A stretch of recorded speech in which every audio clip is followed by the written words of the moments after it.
है कि section number 2 start हो गया है। ठीक है, इसका पहला क्वेश्चन देखते हैं। The working of photometers and spectrophotometers is based on. जो अपना स्पेक्ट्रोफोटोमीटर है और जो फोटोमीटर है या फिर कलरीमीटर इसको बोल सकते हैं, ये मेनली किस प्रिंसिपल के ऊपर काम करते हैं?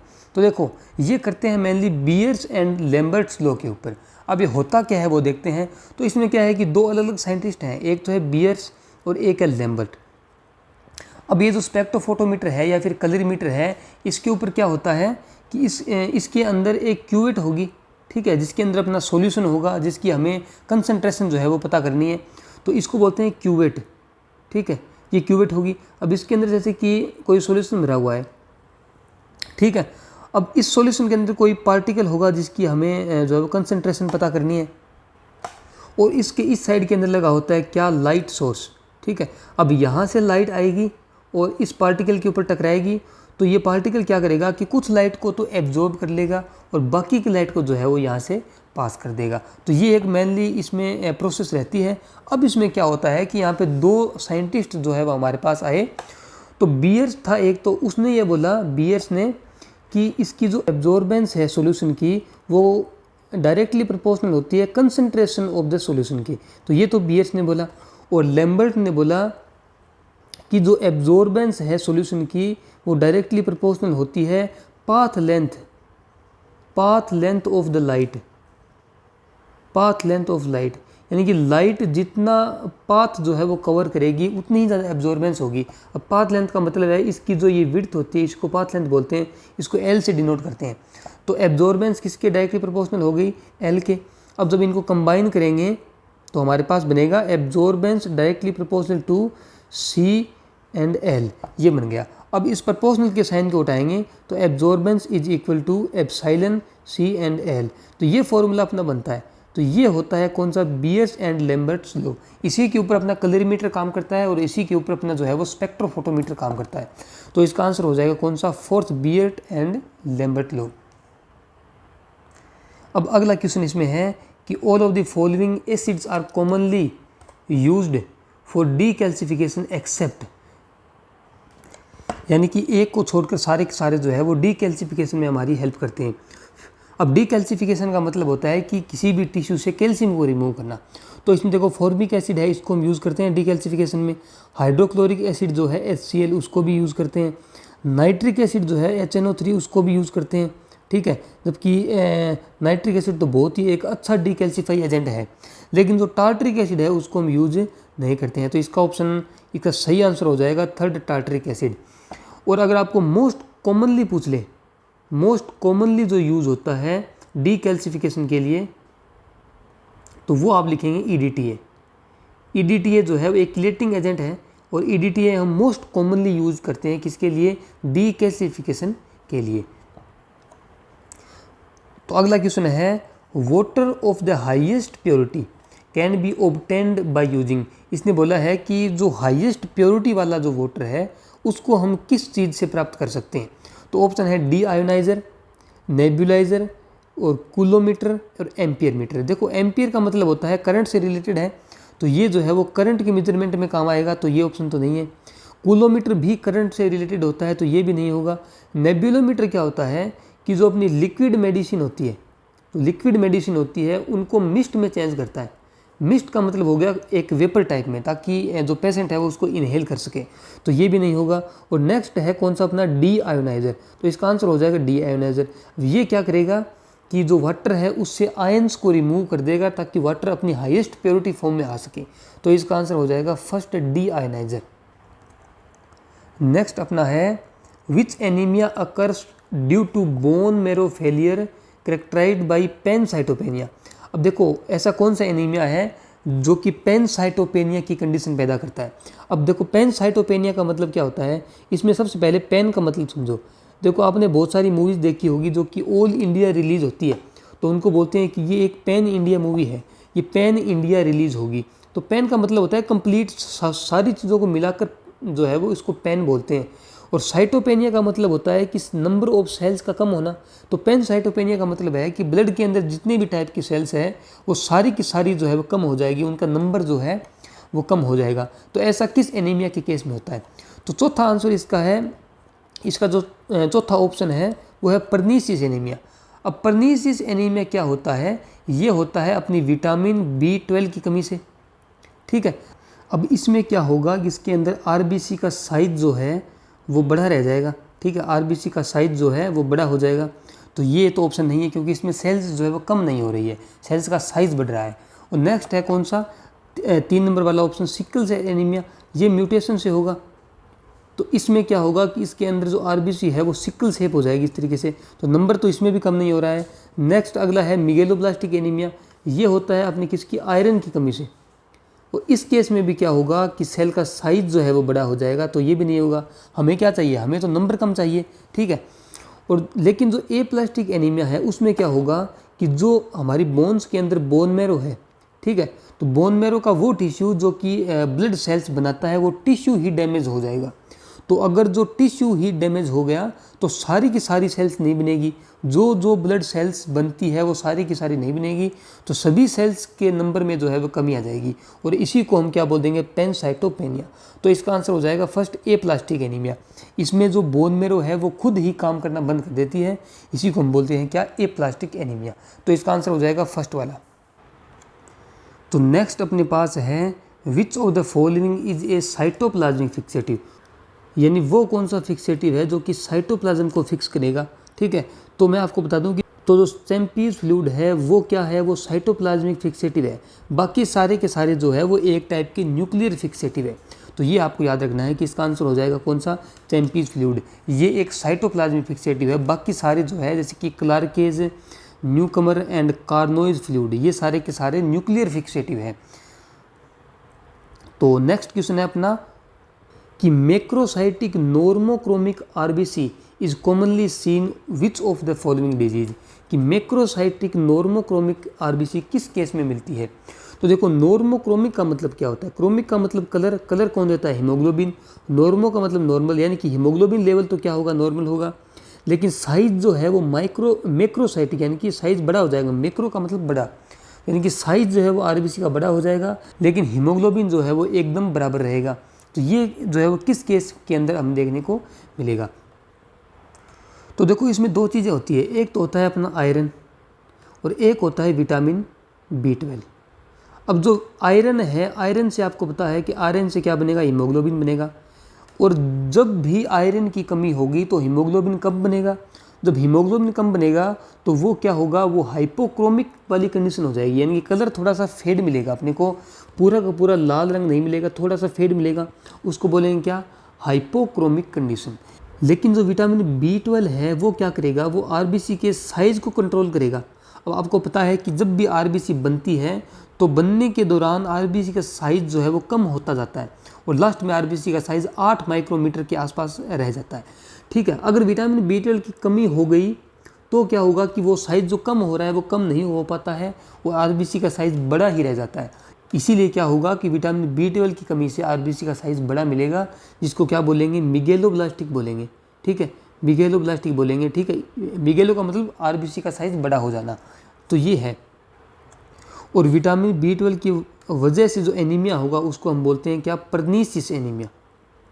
क्या, पर्नीसिस एनीमिया। अब देखो हमारे स्टमक में एक चीज़ और होती है, हमारे स्टमक में एक फैक्टर रिलीज होता है जिसको बोलते हैं कैसल फैक्टर, ठीक है, कैसल फैक्टर। अब कैसल फैक्टर क्या करता है कि ये निकलता कहाँ है, ये सिंथेसाइज कहाँ होता है, तो वो होता है कहाँ, स्टमक में, ठीक है। और ये जो है वो स्मॉल इंटेस्टाइन में जाके और क्या करता है, विटामिन B12 के एब्जॉर्बेंस को बढ़ाता है। यानी कि अगर कैसल फैक्टर नहीं है तो विटामिन B12 का एब्जॉर्बेंस बिल्कुल ही नहीं होगा, ठीक है। तो अगर इस कैसल फैक्टर की कमी हो जाए किसी भी पेशेंट के अंदर, तो भी उसके अंदर क्या हो जाएगी, विटामिन B12 की कमी हो जाएगी, और उसको कौन सा एनीमिया हो जाएगा, उसको पर्नीसिस एनीमिया हो जाएगा। तो यहाँ पर देखो कि मैक्रोसाइटिक का मतलब साइज़ बड़ा होना, तो साइज़ बड़ा जब होगा जब विटामिन B12 की कमी होगी, और उसको हम क्या बोल देंगे, पर्नीसिस एनीमिया बोल देंगे। तो इसका आंसर हो जाएगा फर्स्ट कौन सा, पर्नीसिस एनीमिया। अब इसके अलावा आप क्या कर सकते हो कि इसके अंदर एक चार्ट होता है एनीमिया का, ठीक है, वो भी आप याद रख सकते हो। जैसे कि यहाँ पर एक चार्ट लगाता हूँ मैं, तो इस चार्ट के अंदर आप देख सकते हैं कि किस किस एनीमिया के केस में आरबीसी का साइज़ किस तरीके का होगा, छोटा होगा या बड़ा होगा। तो ये चार्ट आप याद रख सकते हैं। तो नेक्स्ट अपने पास है what is the instrument used for cutting paraffin tissues sections of uniform thickness, कि ऐसा कौन सा इंस्ट्रूमेंट है जिससे हम जो पैराफिन टिश्यू है, जो पैराफिन का ब्लॉक है हमारे पास, उसको कट करते हैं और छोटे छोटे क्या बनाते हैं, स्लाइड बनाते हैं। ठीक है, तो ये आप सभी को पता है, इसको माइक्रोटोम बोलते हैं। ठीक है, आपने बहुत सारी जो लैब है उसके अंदर देखा होगा। ये क्या करता है, यूनिफॉर्म थिकनेस का रिबन काटता है। ठीक है, जैसे कि ये ब्लॉक है तो इसको यहाँ से काटेगा ये, और यूनिफॉर्म थिकनेस के इस तरीके से रिबन काट देगा, और उस रिबन्स को हम जो है वो स्लाइड के ऊपर फिक्स कर देंगे। ठीक है, और फिर इसको स्टेन कर देंगे। तो ये एक हिस्टोपैथोलॉजी की प्रोसेस है जो कि आपको आगे बताई जाएगी। तो इसका आंसर होगा कौन सा, माइक्रोटोम। देखो अगला क्वेश्चन हमारे पास है कि बास्केट लाइक लिम्फोसाइटिक सेल्स।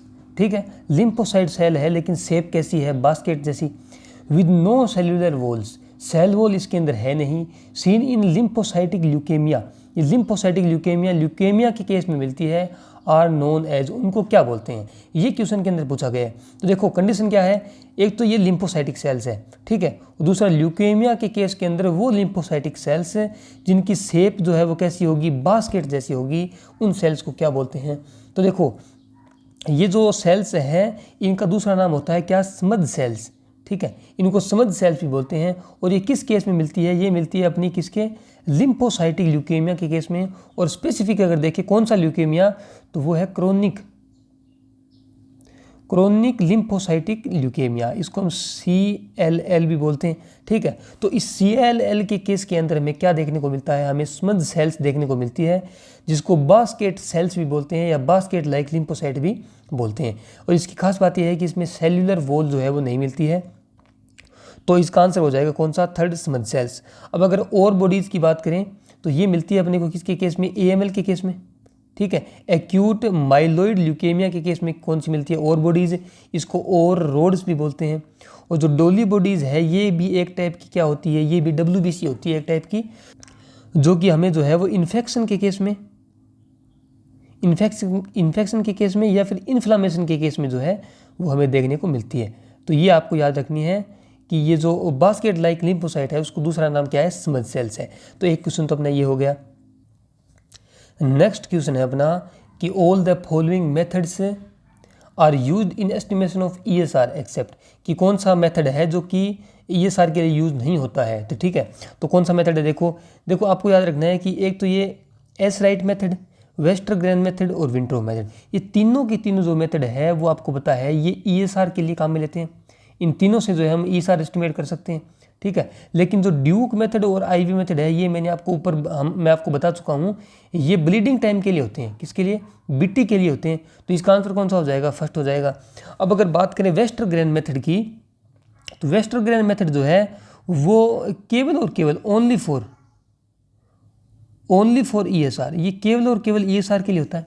लेकिन विंट्रोब मेथड की अगर बात करें, ये इसके अंदर हम मेनली क्या करते हैं, मेनली ये होता है पैक्ड सेल वॉल्यूम के लिए। ठीक है, और साथ में ये हम इसके क्या कर सकते हैं, ESR भी जो है वो इस ट्यूब से हम कर सकते हैं या इस मेथड से हम कर सकते हैं।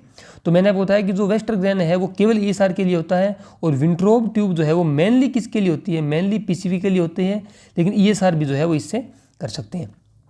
तो ये जो वेस्टरग्रेन मेथड है ये एक्सटेंडेड मेथड है ESR के लिए। ठीक है, अगर 4 ऑप्शन आ जाए तो वेस्टरग्रेन मेथड ही हम इसको सही करेंगे। बाकी ईसराइट मेथड जो है ये भी इसके लिए ESR के लिए होता है, तो ये भी आपको याद रखना है।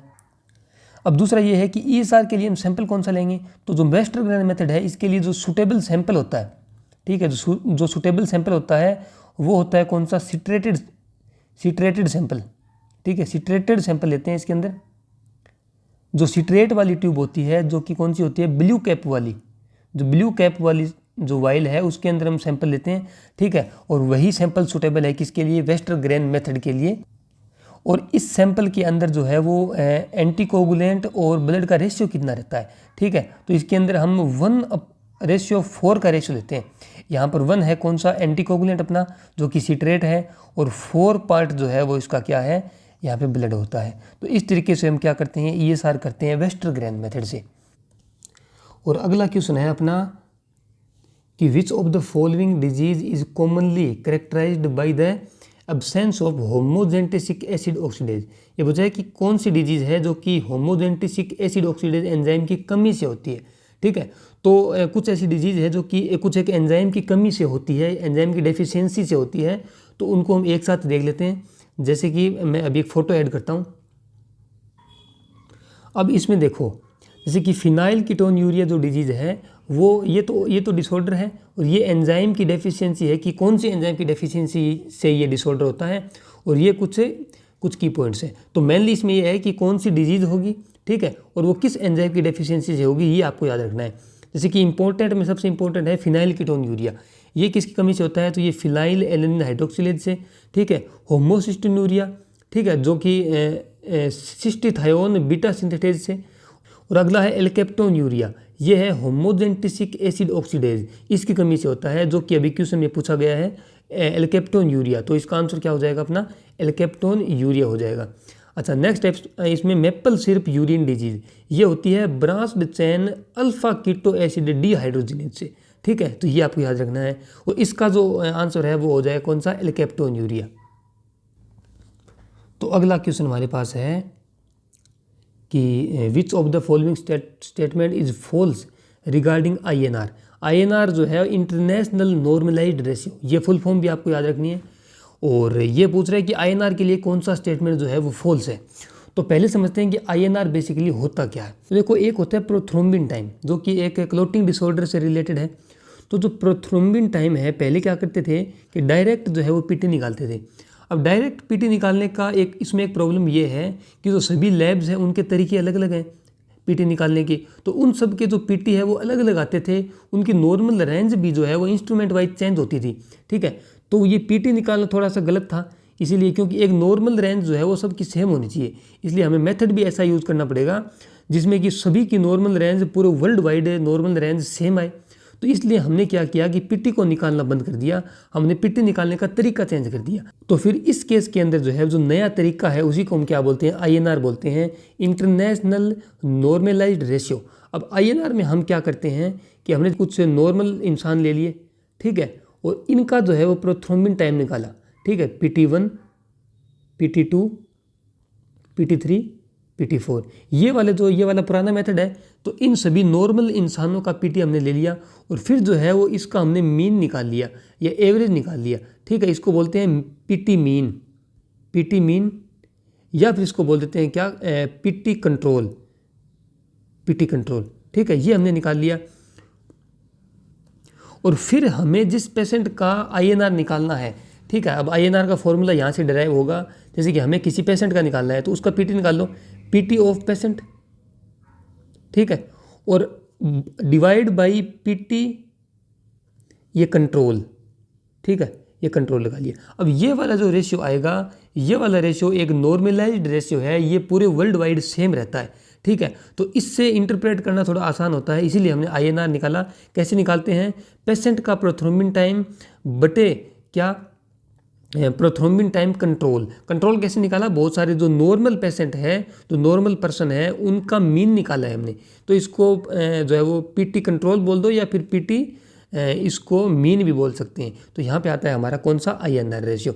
ठीक है, अब इसकी नॉर्मल रेंज जो है वो होती है 0.8 to 1.2, ये इसकी नॉर्मल रेंज है। ठीक है, अब ये नॉर्मल रेंज वर्ल्ड वाइड एकदम सेम रहेगी। ठीक है, इसीलिए हमने INR का यूज़ किया है। अब इसमें एक चीज़ और है, एक चीज़ आती है इसमें वारफेरिन, जो यहाँ पे दिया हुआ है, कौन सा, वारफेरिन। अब ये क्या चीज़ है, वारफेरिन। अब ये वारफेरिन क्या होता है, ये एक ओरल एंटीकोगुलेंट होता है। ठीक है, इसको बोलते हैं, ये एक ओरल एंटीकोगुलेंट है, मुंह से लिया जाने वाला एंटीकोगुलेंट है, ओरल एंटीकोगुलेंट। ठीक है, अब जब ये एंटीकोगुलेंट है तो ये ब्लड को क्लॉट नहीं होने देगा, यानी ब्लड को पतला रखेगा, तो इसको हम ब्लड थिनर भी बोलते हैं, ब्लड थिनर, ब्लड को पतला रखने वाला। ठीक है, अब ये एंटीकोगुलेंट किस तरीके से करता है, ये किस तरीके से ब्लड को क्लॉट होने से बचाता है या इनहिबिट करता है, तो ये क्या करता है, ये इनहिबिट करता है किसको, जो विटामिन के डिपेंडेंट जो फैक्टर होते हैं ना, उनको ये इनहिबिट कर देता है, और उससे क्या उससे जो है वो कोगुलेशन नहीं हो पाता है। अब विटामिन के डिपेंडेंट कौन से होते हैं, तो वो उनसे होते हैं फैक्टर 5, फैक्टर 7 और फैक्टर 9 और फैक्टर 10। ये जो फैक्टर हैं ये इनको बोलते हैं विटामिन के डिपेंडेंट फैक्टर। ये भी अपने आप में क्वेश्चन है कि विटामिन के डिपेंडेंट फैक्टर कौन से होते हैं, तो 5, 7, 9 और 10 होते हैं। और इनको जो है वो वेरफेरिन जो है वो इनहिबिट कर देता है, जिससे कि कोगुलेशन नहीं हो पाता है। और दूसरा कि ये जो INR रेशियो है, ये INR रेशियो जो है वो उसी से हम डिसाइड करते हैं कि इस वारफेरिन की क्वांटिटी कितनी देनी है, इसकी डोज जो है वो पेशेंट के अंदर कितनी देनी है।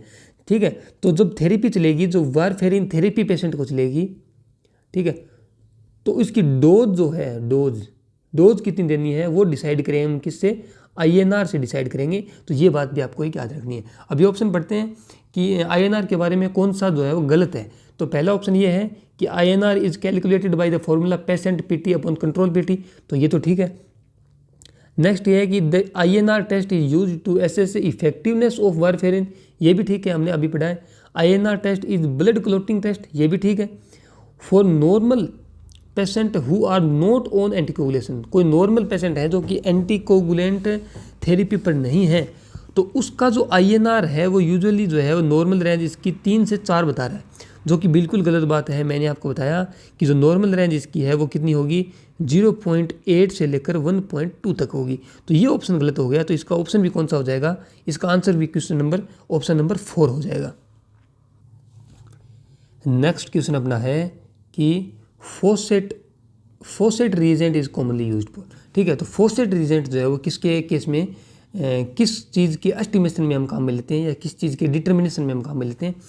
तो देखो, सबसे पहला ऑप्शन है determination of glucose in urine. तो ग्लूकोज, यूरिन के अंदर ग्लूकोज एस्टिमेट करने के लिए हम कौन सा मेथड काम में लेते हैं, तो हम इसमें लेते हैं बेनेडिक्ट सॉल्यूशन।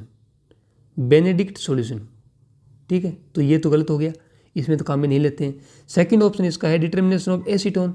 अब एसीटोन क्या है, एसीटोन इन यूरिन है। एसीटोन एक टाइप की कीटोन बॉडी है, और यूरिन के अंदर कीटोन बॉडी एस्टिमेशन के लिए हम काम में लेते हैं कौन सा टेस्ट है, सोडियम नाइट्रोप्रोसाइड टेस्ट जो है वो इसके लिए हम काम में लेते हैं। ठीक है, और नाइट्रोप्रोसाइड जो है वो रिएजेंट इसमें काम में लेते हैं, तो ये भी गलत हो गया। ठीक है, नेक्स्ट है अपना determination of RBC and WBC in urine. तो यूरिन के अंदर RBC WBC हम सीधा किसके, माइक्रोस्कोपी की हेल्प से जो है वो इसमें हम देख लेते हैं। चौथा है अपने पास determination of bile pigments. Bile pigment होते हैं जैसे कि बिलीरुबिन इन यूरिन, तो ये ऑप्शन बिल्कुल सही है। हम जो है वो यूरिन के अंदर बाइल पिगमेंट्स जो होते हैं जैसे कि बिलीरुबिन, तो उनके हम जो है डिटर्मिनेशन के लिए किसका यूज़ करते हैं, फोसेट रिएजेंट का यूज़ करते हैं। और इस टेस्ट का नाम भी क्या है, फोसेट टेस्ट है। कौन सा, फोसेट टेस्ट। तो ये आपको याद रखना है कि फोसेट किसके लिए है, वो बाइल पिगमेंट के लिए। ये सारे यूरिन के टेस्ट हैं। ठीक है, तो ये फोसेट हो गया। और सोडियम नाइट्रोप्रोसाइड टेस्ट कौन सा हो गया, ये कीटोन बॉडीज़ के लिए हो गया, मेनली किसके लिए, कीटोन बॉडीज़ के लिए हो गया। और जो बेनेडिक्ट सॉल्यूशन है, जो बेनेडिक्ट टेस्ट है वो किसके लिए, वो यूरिन के अंदर ग्लूकोज डिटर्मिनेशन के लिए काम में लेते हैं। तो इसका आंसर हो गया फोर्थ, कौन सा, बाइल पिगमेंट डिटर्मिनेशन के लिए। अगला क्वेश्चन है हमारे पास है कि एरिथ्रोपोइटिन इज ए हार्मोन। सभी को पता है एरिथ्रोपोइटिन एक हार्मोन है दैट इंक्रीज द RBC, जो RBC को इंक्रीज करता है, and it is mainly secreted by. ये कहाँ से सीक्रेट होता है, ठीक है, तो ये देखो जो हमारी किडनी होती है, ठीक है, ये सभी को पता है किडनी इसका आंसर आएगा। तो जो किडनी होती है उससे निकलता है कौन सा, एरिथ्रोपोइटिन हार्मोन। ठीक है, अब ये हार्मोन जाता है कहाँ पे, बोन मैरो में, और बोन मैरो में जाकर ये जो है वो RBC सिंथेसिस को बढ़ाता है, तो इसका आंसर कौन सा आ जाएगा, किडनी आ जाएगा। तो अगला क्वेश्चन हमारे पास है which of the following pipettes are graduated above the tips. ठीक है, ऐसी कौन सी पिपेट है जो ग्रेजुएट होती है टिप्स के ऊपर से। जैसे कि मैं आपको डायग्राम से समझाता हूँ। जैसे ये कोई हमारे पास पिपेट है, ठीक है, ये कोई पिपेट है हमारे पास, ये आगे वाला पार्ट जो है ये इसका क्या है, टिप है, इसको टिप बोलते हैं, टिप ऑफ द पिपेट बोलते हैं। और ग्रेजुएटेड का मतलब होता है कि मार्किंग कहाँ तक है, अबोव द टिप, टिप के ऊपर से इसका जो है मार्किंग स्टार्ट होता है। जैसे कि ये बोल रहा है कि ऐसी पिपेट जिसकी मार्किंग टिप के ऊपर से स्टार्ट होती है, 1 2 3 इस तरीके से जो है वो स्टार्ट होती है। So even that tip is broken, अगर टिप टूट जाए, they can use for their full capacities, फिर भी हम जो है वो इसकी जितनी कैपेसिटी है उतना इसके अंदर वॉल्यूम भर सकते हैं। ऐसी कौन सी पिपेट है? And they are use for pipetting solution, जो कि सॉल्यूशन के लिए काम में ली जाती है।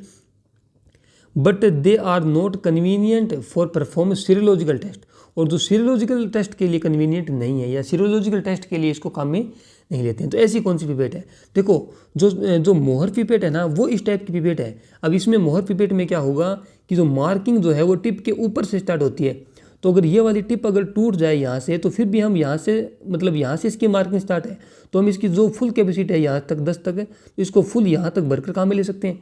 जैसे कि बाई चांस ये इसकी टिप आगे से टूट गई, जैसे कि ये यहाँ से रिमूव हो गया पार्ट, फिर भी हम जो है वो इसको यहाँ से लेकर यहाँ तक काम में ले सकते हैं। ये मेनली यही पूछ रहा है। तो ये वाली कौन सी पिपेट है?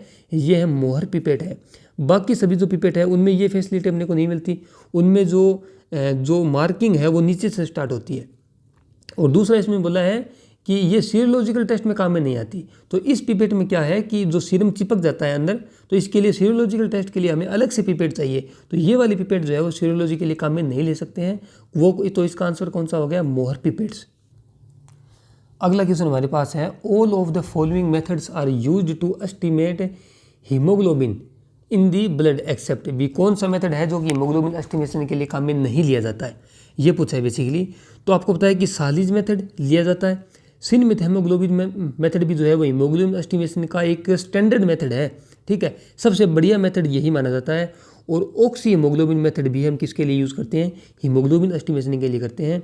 तो ये जो वाटसन मेथड है ये हम किसके लिए काम में नहीं लेते? ये हम जो है वो हीमोग्लोबिन एस्टिमेशन के लिए काम में नहीं लेते हैं। और अगर हीमोग्लोबिन के लिए स्टैंडर्ड मेथड पूछ लें कि सबसे बढ़िया मेथड कौन सा है, तो ये वाला मेथड जो है वो स्टैंडर्ड मेथड है, ठीक है, ठीक है। तो इसका आंसर आ जाएगा कौन सा? Watson method. सेकंड ऑप्शन जो है इसका आंसर होगा। वाटसन मेथड है वो हीमोग्लोबिन के लिए काम में नहीं लिया जाता है। ये हम काम में लेते हैं किसके केस में? माइग्रेन वाले जो पेशेंट होते हैं उनके केस में हम जो है वो वाटसन मेथड को यूज़ में लेते हैं। ये आपको याद रखने की जरूरत नहीं है, पर आपको याद ये रखना है कि सालीज मेथड जो कि नॉर्मली लैब में काम में लेते हैं, जो छोटी लैब्स है उनमें आज भी सालीज मेथड काम में लेते हैं, और जो एडवांस जो लैब्स है उसके अंदर सिन विथ हेमोग्लोबिन लेते हैं, ठीक है। तो इसका आंसर हो जाएगा कौन सा? Watson method.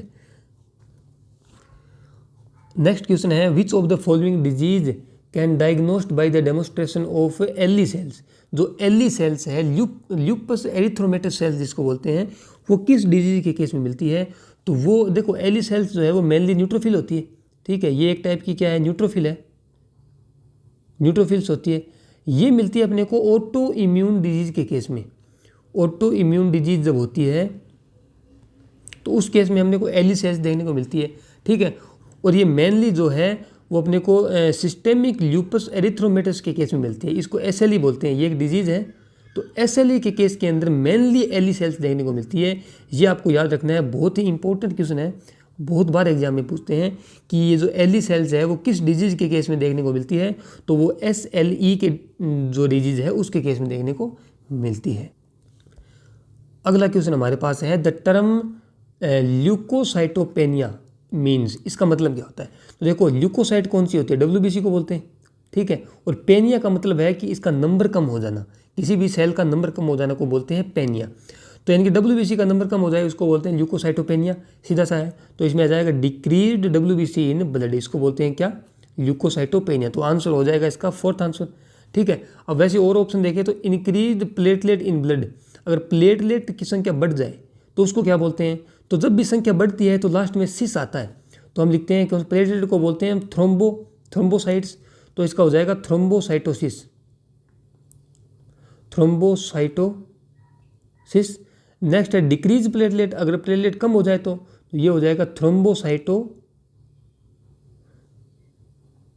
थ्रोम्बोसाइटोपेनिया, ठीक है। नेक्स्ट है इंक्रीज हो जाए डब्ल्यूबीसी, तो इस केस में वही होगा, लास्ट में सिस लगा देंगे, तो कौन सा? ल्यूकोसाइटोसिस। और जब डब्ल्यूबीसी कम होती है तो इसको बोलते हैं ल्यूकोसाइटोपेनिया। तो इसका आंसर हो जाएगा कौन सा? फोर्थ वाला, डिक्रीज डब्ल्यूबीसी इन ब्लड। अगला क्वेश्चन हमारे पास है, which method is widely used for mounting specimens in museum. देखो म्यूजियम का जहाँ भी नाम आ जाए तो आपको एक नाम ढूंढना है, वो है कौन सा, केसरलिंग। ठीक है, तो इस केस में जो माउंटिंग स्पेसिमेन है उसके लिए हम काम में लेते हैं मेथड ऑफ केसरलिंग को। तो इसका आंसर हो जाएगा थर्ड, मेथड ऑफ केसरलिंग। ठीक है, और इसके अंदर जो फिक्सेटिव काम में लिया जाता है, जो म्यूजियम के अंदर जो फिक्सेटिव काम में लेते हैं, जो म्यूजियम के अंदर जो सैंपल रखे जाते हैं उनको फिक्स करने के लिए, तो उस फिक्सेटिव का नाम भी कौन सा है, केसरलिंग फिक्सेटिव। ठीक है, तो मैंने आपको बताया कि अगर म्यूजियम कहीं नाम आ जाए तो आपको क्या ढूंढना है, आपको केसरलिंग नाम को ढूंढना है और उसको टिक कर देना है। तो इसका ऑप्शन हो जाएगा option number third, method of Keyserling. देखो अगला क्वेश्चन जो है वो इसमें थोड़ी सी टाइपिंग मिस्टेक है, तो इसको एक बार छोड़ देते हैं। नेक्स्ट लास्ट क्वेश्चन हमारे पास है, what is the common reagent used in Rothera's test. अब देखो रोथराज टेस्ट जो है ना, इसको आप इस तरीके से याद रखो, इस नाम को आप रोथराज मत पढ़ो, इसको पढ़ो रोथराज, रोथराज नाइट्रोप्रोसाइड,